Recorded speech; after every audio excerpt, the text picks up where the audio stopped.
Assalomu alaykum azizlarim. Men sizlarni yana bitta mahsulot bilan tanishtirmoqchiman. Men buni oldin sotganmisiz deydigan bo'lsangiz, buni 3 yil oldin juda ham ko'p sotganman. Bilasiz, men juda ham ishi ko'p insonman. Shuning uchun buni vaqt topolmayotgandim. Juda ham ko'pchilik qarindoshimga kerak, tanishimga kerak, yana shundan bormi, oila a'zomga kerak. Iltimos shuni yana yo'lga qo'ying. Biz foydalanganmiz, juda ham foyda ko'rganimiz deb aytishavergani uchun ham, talab qilishgani uchun ham men buni yana yo'lga qo'ydim. Yana olib kelyapman Xitoydan. Demak, bu o'zi nima? Nima uchun foydali va nima deb ataladi? Bu Mustang deb ataladi. Bu kukunimizda bu birinchi o'rinda erkak kishini urug' foizini masalan 0 bo'ladigan bo'lsa ham 100% ga ko'tarib bera oladi. O'zingizlarning xabaringlar bor, erkak kishini urug' foizi kam bo'ladigan bo'lsa, farzand bo'lmaydi.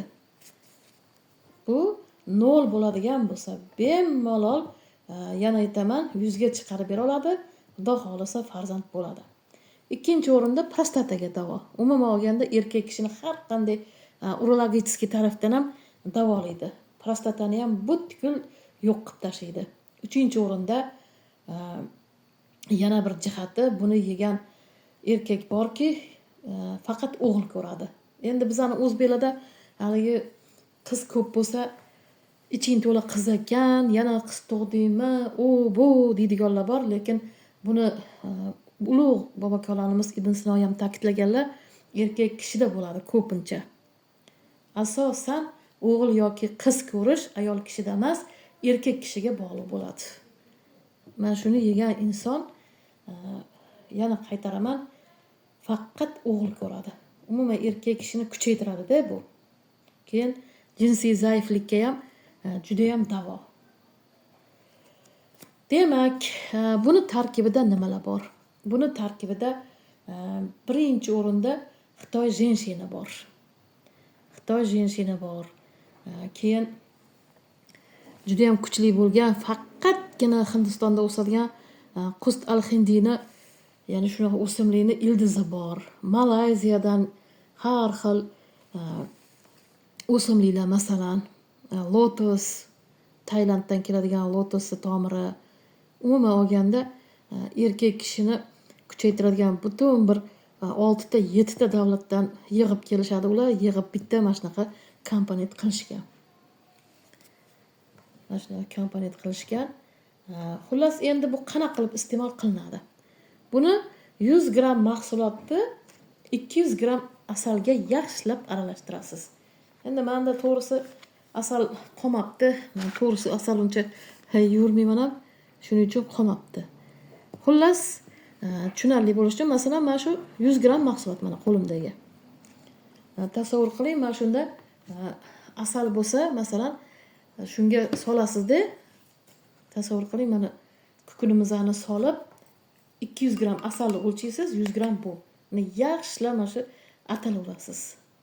Yaxshilab, lekin hech qachon bunga siz temir qoshiq yoki temir idish ishlatmaysiz. Faqatgina yog'och yoki plastmassa.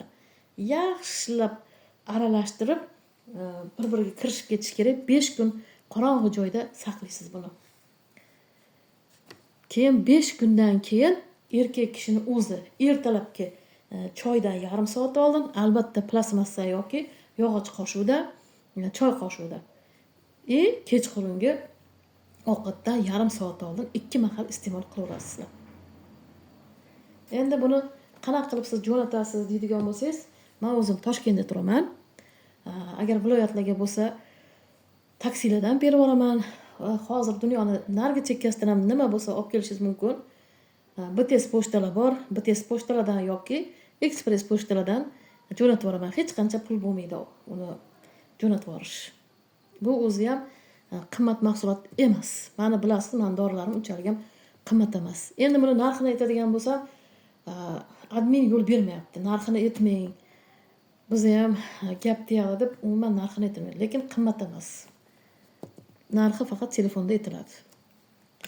Demak, azizlarim, agar urug' foizingiz 0 bo'ladigan bo'lsa, o'g'il ko'rmoqchi bo'lsangiz yoki prostatadan qutulmoqchi bo'lsangiz, bemalol murojaat qiling, telefon nomerlarimni yozib qo'yaman. Ilohim hammalarga qo'chqordek solih o'g'illar, qizlar bersin, soliha qizlar. Ilohim nimaiki niyat qilgan bo'lsanglar, niyatingizga yetib, doimo sog'lom bo'lib, go'zal O'zbekistonimizda yashab yurish nasib aylasin. Demak, murojaat qiling.